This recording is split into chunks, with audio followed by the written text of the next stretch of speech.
Hello student, welcome to my channel.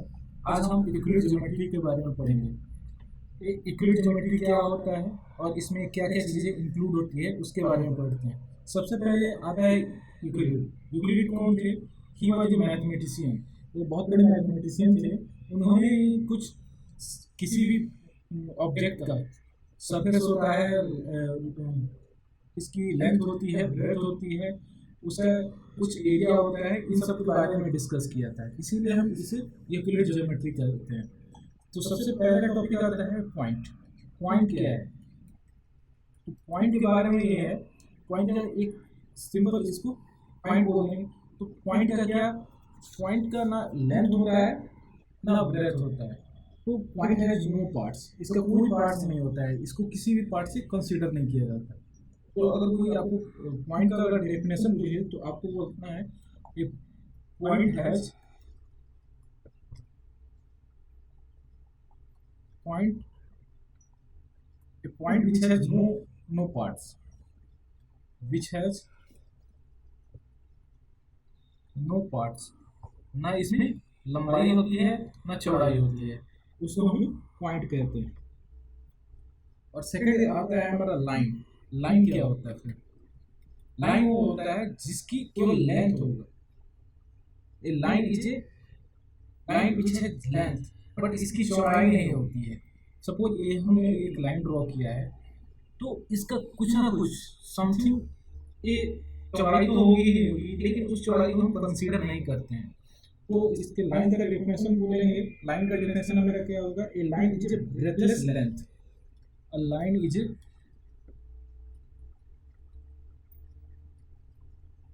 Breathless length.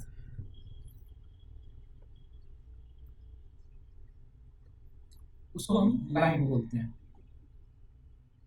अब कोई भी लाइन है,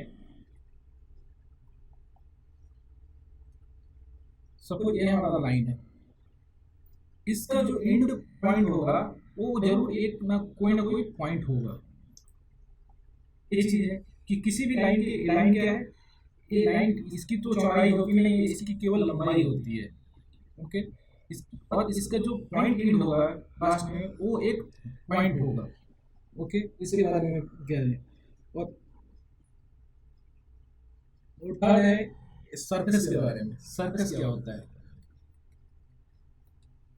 Surface is that which has length and breadth only.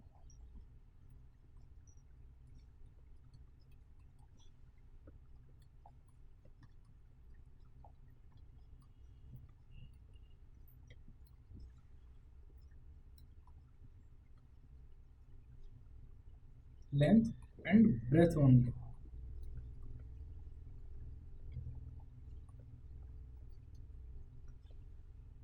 Surface में हमारे क्या इंक्लूड होंगे? लेंथ और ब्रेथ। सपोज हमारा एक कोई क्यूब है, तो इसका जो आउटर पर जो फेस है, ये इसका सरफेस है। तो इसमें सरफेस में इसको क्या क्या कंसीडर होगा? ये अगर लेंथ होगा और ये ब्रेथ होगा, इन दोनों चीजों को हम कंसीडर करेंगे। तो हम अभी हमने पढ़ा पॉइंट के बारे में, पढ़ा लाइन के बारे में, पढ़ा सरफेस। और लाइन के बारे में एक और चीज हमने डिस्कस किया, जो इसका एंड पॉइंट होता है वो एक पॉइंट होता है। अब नेक्स्ट टॉपिक के बारे में पढ़ेंगे।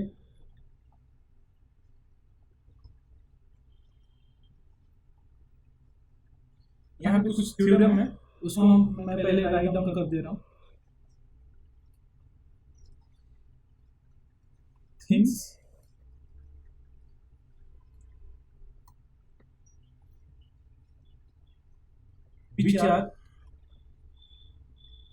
which are equal,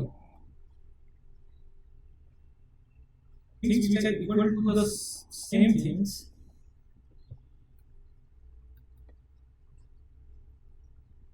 are equal to another.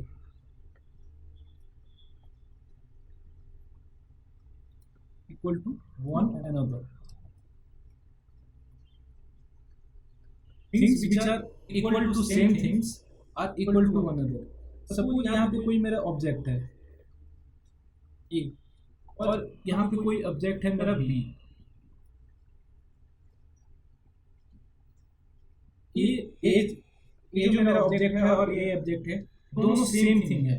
Likewise ये एरिया में सेम है, इनका सब कुछ सेम है, इनकी लेंथ और ब्रेड्थ सेम है, तो एक दूसरे के इक्वल होंगे। तो हम कह सकते हैं A is equals to B. Okay student, second है if equal are added to equal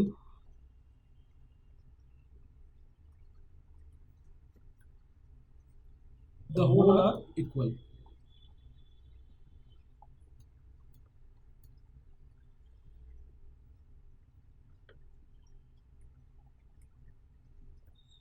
suppose ये मेरा ऑब्जेक्ट है ए बी के इक्वल है। अगर कोई हम x थिंग्स दोनों की तरफ ऐड कर रहे हैं, यानी a प्लस एक्स कर रहा हूँ और b प्लस एक्स कर रहा हूँ, तो ये दोनों चीजें इक्वल होंगी, क्योंकि मैंने इक्वल x ही दोनों तरफ ऐड किया है।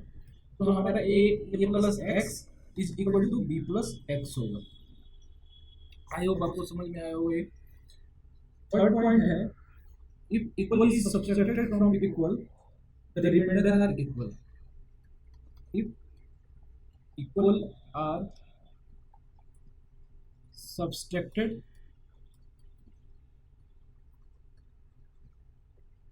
from equal, the remainder are equal।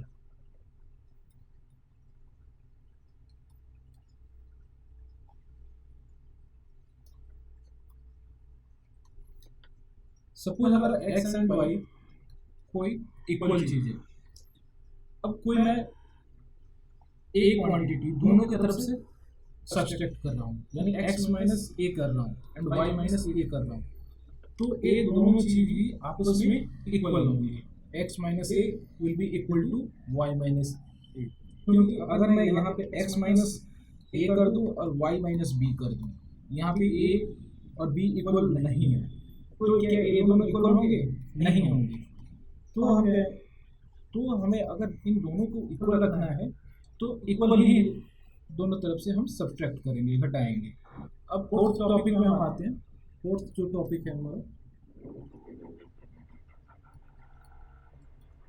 Things which coincide, things which coincides with one another are equal to one another।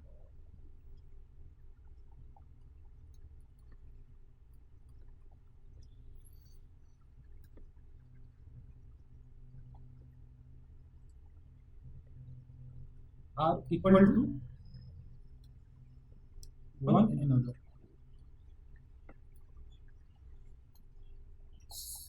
Suppose यहाँ पे ए और बी मेरा कोई पॉइंट है, यहाँ पे सी और डी कोई पॉइंट है। ए हमारा ए बी एक लाइन हो गया और सी डी एक लाइन हो गया। ए प्लस सी डी इसके ऊपर कोइंसाइड कर रहा है, यानी यहाँ पे अगर सी को रख रहा हूँ तो ए एकदम से पॉइंट बाय पॉइंट कोइंसाइड कर रहा है। इसका मतलब हम ये कह सकते हैं A and B are equal. अगर कोई दो लाइन इक्वल है, suppose A and B are equal, A B is equal to C and D, ये दोनों इक्वल है, तो इसका मतलब ए बी हुआ ए बी और सी डी एक दूसरे को कोइंसाइड करेंगे।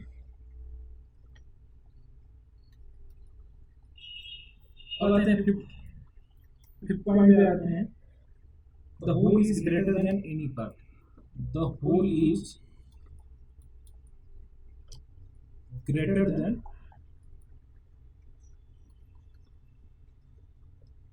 Any part.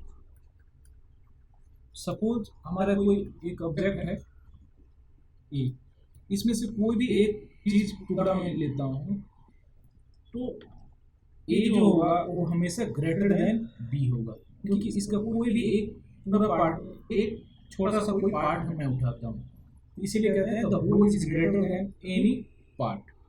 ओके, तो ये सब टॉपिक है, ये सब कुछ चीज है जो यूक्लिड ने बताया था हमें ज्योमेट्री के बारे में। इसके अलावा कुछ और टॉपिक है।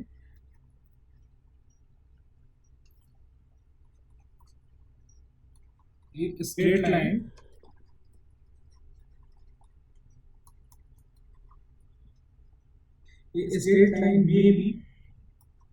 may be drawn from any one point to another point, to any another point.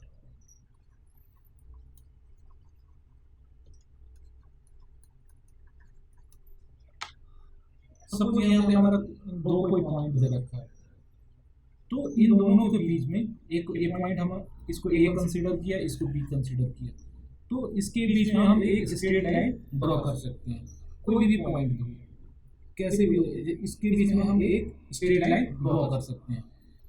Okay student, तो ये थ्योरम ये कहता है ए स्ट्रेट लाइन में be drawn from any one point two any another point. वो point कहीं भी ले जाइए, एक पॉइंट ये रहा है, एक पॉइंट ये यहाँ पे रहा, तो इन दोनों के बीच में एक स्ट्रेट लाइन हम ड्रॉ कर सकते हैं।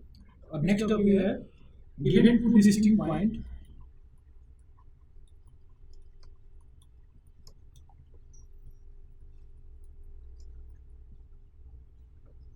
there is a unique line that pass through them.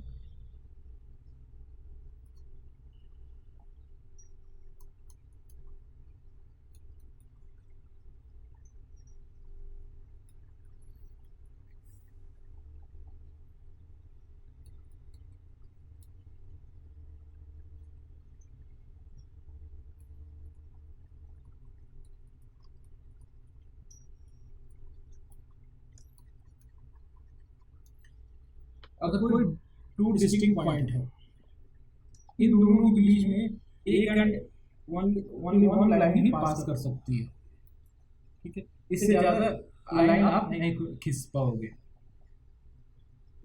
इससे ज्यादा लाइन आप ड्रॉ नहीं कर पाओगे। ये पॉइंट है और बी पॉइंट है, इन दो अगर कोई डिस्टिंक्ट पॉइंट है उनके बीच एक ही लाइन आप ड्रॉ कर सकते हो। थर्ड है a terminated line can be produced indefinitely.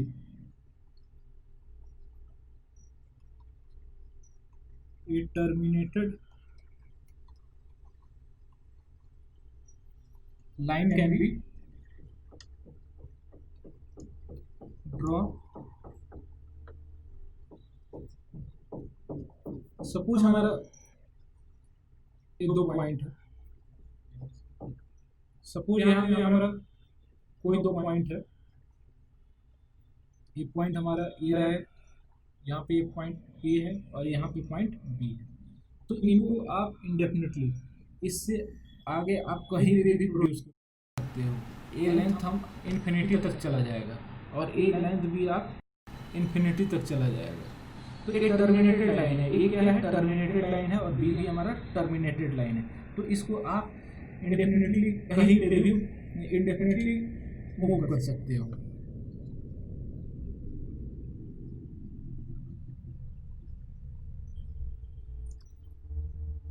Next point जो हमारा है, नेक्स्ट पॉइंट है हमारा a circle can be drawn with any centre and any radius. A circle can be drawn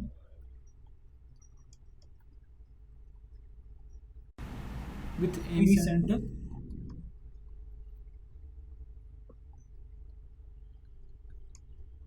and any radius.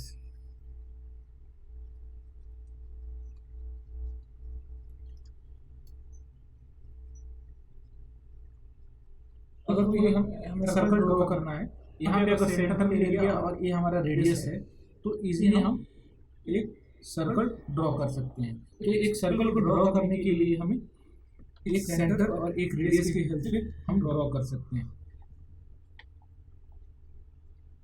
And next topic है all right angle are equal.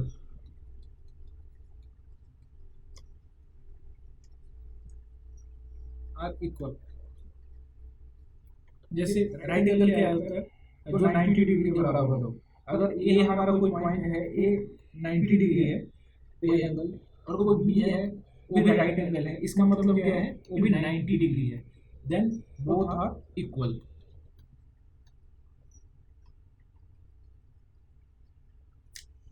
और सबसे last जो point है, if a straight line falling on two straight line make interior angle on the same side. Suppose ये कोई straight line है, ये भी कोई स्ट्रेट लाइन है, और एक स्ट्रेट लाइन इसको ऐसे इंटरसेक्ट कर रही है, यानी ट्रांसवर्सल है। तो ये जो इंटीरियर एंगल है, ये हमेशा इन दोनों एंगल को हम इंटीरियर एंगल बोलते हैं। ये दोनों एंगल हमेशा ग्रेटर देन रहेंगे, ये जो जब इनको हम प्रोड्यूस करेंगे और ये कहीं ना कहीं पे भी जाके इन्फिनिटी पर भी मिलेगा।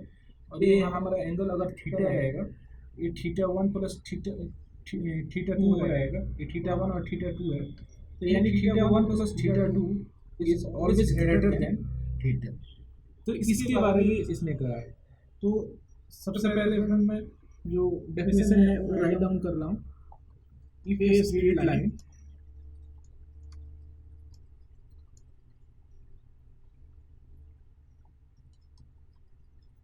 falling on two straight line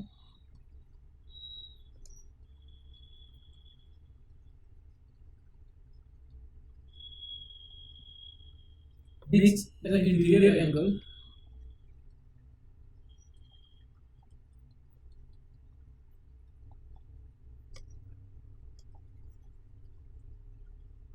on the same side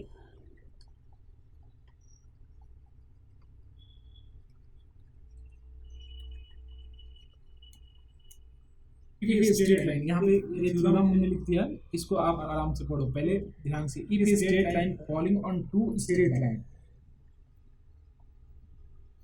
ये दो स्ट्रेट लाइन है, इनके ऊपर जब मेरा एक स्ट्रेट लाइन ऐसे फॉल कर रहा है, the interior angle on the same side, यानी ये एंगल और ये angle on the same side of taken together, इसको अगर हमने थीटा 1 और थीटा 2 माना है, तो थीटा 1 और थीटा 2 को आप दोनों को साथ में लेते हो, less than two right angle, और ये हमारा लेस देन होगा टू राइट एंगल, यानी 180 से कम होगा, उससे उसके इक्वल या उससे ज़्यादा नहीं होगा। और जब आप इन दोनों लाइन को आप प्रोड्यूस कर रहे हो इनफिनिटी पे, और जहाँ पे कहीं भी एक जो मीट होंगे मिलेंगे, अगर यहाँ पे हमारा थीटा बन रहा है, थीटा बन रहा है, तो theta is always less than theta 1 plus theta 2। यहाँ पे the sum of angle is less than two right angle, इन दोनों एंगल के बीच में से कम होगा। लेकिन इसके लिए क्या शर्त है, हमारा जो थीटा 1 और थीटा 2 है, it should be less than 180, यानी टू राइट एंगल लिखा है। टू राइट एंगल क्या होगा, one right angle equal to 90 degree, two right angle हमारा क्या होगा 180 डिग्री। आई होप आपको समझ में आएगा फ्रेंड, अगर नहीं समझ में आया होगा यू कैन पिंग मी। तो ये हम यूक्लिड ज्योमेट्री के बारे में इतनी चीज़ें हमने पढ़ी है। अगर आपको कोई भी वीडियो हो, यू कैन पिंग मी, और आप मेरे को मेल कर सकते हो। So please like our video and subscribe us and share with your friends. Thanks for watching. I hope ये टॉपिक आपको समझ में आया होगा। इससे रिलेटेड कोई भी प्रॉब्लम हो तो आप मुझे mathematicsolution01@gmail.com पे आप मेल कर सकते हैं।